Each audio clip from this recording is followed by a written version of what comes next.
Demak, video ostidagi ssilka bo'yicha o'tganimizda biz quyidagi holatga tushamiz. Bu yerda sariq tugmada mana o'zi bitta turibdi, Open Account tugmasini bosamiz. Demak, birinchisida o'zimizni yashab turgan yurtimizni kiritamiz, ya'ni O'zbekiston. Ikkinchi qatorda Gmail pochta kiritamiz. Iloji boricha Gmail bo'lsin do'stlar. Yahoo, Yandex yoki bo'lmasa Mail.ru ni men tavsiya qilmayman. Faqat Gmail pochta bo'lsin iloji boricha. Pochtani kiritdim. Endi parol o'ylab topamiz. Demak, parol qo'yayotgan paytimizda 8 tadan 15 tagacha harf bo'lishi kerak. Mana oxirgi qatoriga qaranglar, don't use special characters degan yozuv turibdi. Ya'ni har xil simvollarni, belgilarni qo'ymaymiz. Masalan, deylik, hamma o'zini ismini yozib turib, tug'ilgan yilini yozib qo'ysa bo'ladi. Akmal katta harf bilan 1994. Bo'ldi, tamom. Hech qanaqangi pastdan chiziqcha yoki bo'lmasa chiziqcha, qanaqadir belgilar qo'yish shart emas. Mana shu ham parol o'rnida o'tadi. Mana qaranglar, men parol yozdim. 4 tala qator ham galочка turibdi yashilda. Demak, men parolni to'g'ri qo'ydim. Hammasini to'g'ri kiritdim do'stlar. Endi continue tugmasini bosaman. Demak, biz уже kirdik kabinetga. Bu yerda demo account, real account degan hisoblar chiqdi. Bularni ochish shart emas, prosta tepada X bosamiz, ya'ni zakrit qilamiz. Menyuga kiradigan bo'lsak, long out tugmasini bosamiz. Pastda выход degan tugmani bosamiz. Biz chiqib ketdik hozir kabinetimizdan. Endi Google Chrome ga kiramizda, poiskga xns.com deb yozamiz. O'zimiz ruchnoy kiritamiz. Kirdik. Yana open account tugmasini bosamiz. Biz kabinetga kirishimiz kerak-ku. Bosganimizdan so'ng do'stlar, pastga tushamiz-da, biz o'sha registratsiyadan o'tdik. Bizga registratsiya kerak emas. Endi sign in now degan tugmani bosamiz, chunki bizda o'sha account bor. Demak, birinchisiga o'sha Gmail pochtamiz va parolimizni yozamiz. Registratsiya paytida login parolimizni albatta bloknotga yozib qo'yamiz do'stlar, telefonda qolib ketmasin yoki miyada qolib ketmasin. Sababi parol esingizdan chiqib qolishi mumkin, boshqa bo'lishi mumkin. Shuning uchun daftarga обязательно yozib qo'yamiz do'stlar. Demak, men hozir login parolimni kiritdim. Continue tugmasini bosaman. Ko'rib turganingizdek do'stlar, mana kabinet menga ochildi. O'sha mana tayyor shotdan berdi. Mana ko'rib turibsizlar, MT5 real 919 243 88 raqamli bizga shotni sistemamiz avtomatik ravishda berdi. Bizga bu shot kerak emas, shuning uchun xohlovchilar qoldirsin. Masalan, men shundoq nastroykasiga kiramanda, mana burchakda turibdi. Shuni ustiga bosaman-da. Arxiv account eng pastdagini tanlab arxivga o'tkazdirib yuboraman. Men o'zim boshqatdan yangi shot ochaman keyinchalik. Buni ham sizlar bilan ko'rib chiqamiz keyin. Endi qaranglar. Bizani qiladigan ishimiz birinchi o'rinda verifikatsiyadan o'tish. Shuning uchun become a real trader tugmasini bosamiz. Tepada turibdi. Verify email, ya'ni biz hozir Gmail pochtamizni verifikatsiyadan o'tkazdirishimiz kerak. Send me a code tugmasini bosamiz. Gmail pochtamizga XNS'dan kod keladi, o'sha kodni hozir kiritamiz. Mana menga kod keldi, 451 501. Continue. Telefon raqamimizni ham kiritamiz. O'zimizning rabochiy nomer bo'lishi kerak. Telefonni kiritdik. Xohlovchilar SMS, xohlovchilar call tanlashi mumkin, lekin ko'pchilik holatda biz SMS tanlaymiz, sababi SMS kelsa bizga kod keladi 6 talik, shuni kiritamiz. Xuddi mana Gmailga kelganda telefonni ham verifikatsiyadan o'tkazdirib qo'yamiz. Send me a code tugmasini yana bosamiz. Telefonimizga hozir kod SMS tarzida keladi, shuni kiritamiz. Tak, mana kiritdim. Continue tugmasini bosaman. Tak, first name, last name, ya'ni ism familiyani kiritamiz. Pasportda qanday bo'lsa, shundayligicha yozamiz. Shaxsiy ma'lumotlarni kiritayotgan paytda familiya, ismlarni hammasini pasportda qanday bo'lsa shundayligicha kiritishimiz kerak bo'ladi. Demak, birinchisida ismimizni kiritamiz. Last name degan joyga familiya. Tak, mana bu joyda gender degan joyda jins tanlaymiz va tug'ilgan yilimizni. Demak, adres degan joyga yashab turgan manzilimizni, ko'chamizning nomi, uyimizning raqamini kiritsak yetadi. Shahar, tuman, MFY, QFY deb o'tirmaylar. Ko'chalarning nomi, uylarning raqami bo'ldi. Tak, hammasini to'ldirdik. Continue tugmasini bosamiz. Ko'rib turganingizdek, biz verifikatsiyani bir qismidan o'tdik. Endi mana complete verification tugmasini bosamiz, pastda turibdi. Ya'ni verifikatsiyadan to'liq o'tamiz. Tak, profession industry degan joyga nima ish bilan shug'ullanasizlar?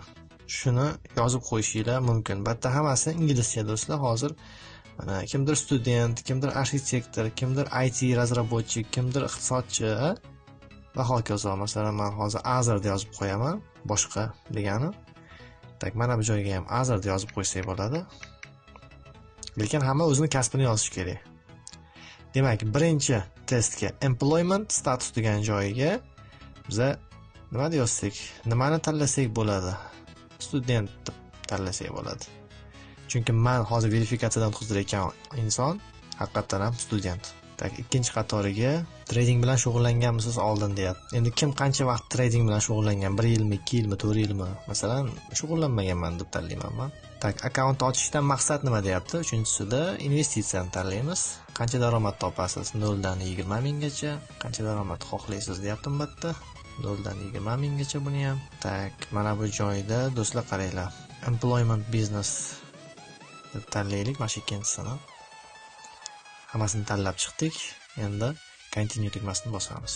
Bosganimizdan so'ng biza уже qaranglar. Birinchisiga pasportimizning rasmini joylashimiz kerak bo'ladi. Kimda pasport bo'lsa, oldi tomoni bo'lishi kerak, tiniq rasmga olingan bo'lishi kerak, to'rttala tomoni ham ko'ringan bo'lishi kerak, qirqilib, boshqa qilib bir narsa yopib qolmasligi kerak do'stlar. ID karta bo'lsa ham tiniq rasmga olingan bo'lishi kerak, xira bo'lib qolmasligi kerak. Xira bo'lsa do'stlar, verifikatsiyadan qaytaradi, отказ qiladi. Iloji boricha skaner variant bo'lsa yaxshi bo'ladi. Demak, sariq tugmani bosamiz, upload documents degan tugmani. Bosganimizda qaranglar, bizga qaysi hujjatni yuklaysan deb boshida so'raydi sistema. Pasport, haydovchilik guvohnomasi, ID karta va qanaqadir hujjat yana. Men hozir ID kartani tanlaymanda mana bu joyda qaranglar. Birinchisida ID kartani oldi tomoni the front of your document deyapti, ikkinchisida upload the back of your document, ya'ni orqa tomoni. Ya'ni ID kartanglar oldi va orqa tomoni rasmga olingan bo'lishi kerak. Tayyor bo'lishi kerak, galereyada turgan bo'lishi kerak. Men hozir tayyorlab qo'yganman, menda tayyor, shuning uchun birinchisiga oldi tomonini yuklayman, ustiga bosaman. Birinchisiga mana yukladim oldi tomonni, endi ikkinchisiga ustiga bosib, orqa tomonini ham yuklayman. Mana ko'rib turganinglardek hujjatlarni yukladim. Endi submit document tugmasini bosaman. Bosganimdan keyin mana ketdi.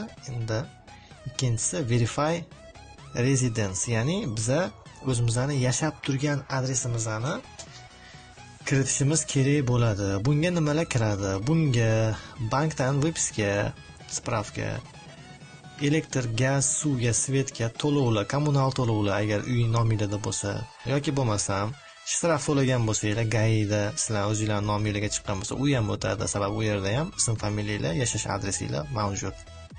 Va hokazo hujjatlar kerak bo'ladi. Pasportning orqa tomoni, propiska tomoni o'tmaydi do'stlar. O'tmaydi. Endi hozir bizda ikkita variant bor.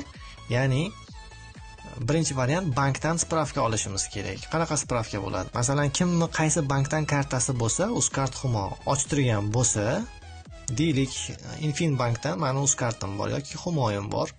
Men Infinbankka boramanda, u yerdagi xodimlardan mana shu kartaga menga spravka ko'rinishida bitta hujjat qilib beringlar deyman. U yerda nima yozilgan bo'ladi?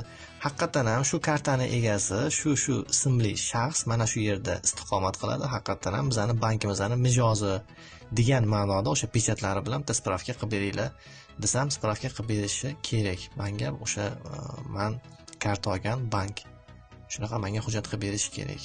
Nimaga deb so'raladigan bo'lsa, to'g'risini aytilaveradi. Shu forex brokerdan verifikatsiyadan o'tayotgandim, shunga hujjat kerak deyiladi.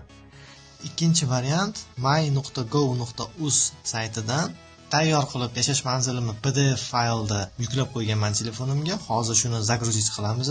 Qanday qilib ushbu saytdan yashash manzilinglarni elektron variantda skachas qilishni videoga ссылкасini yuqorida hozir qoldiraman. Bemalol o'tib ko'rishingiz mumkin bo'ladi.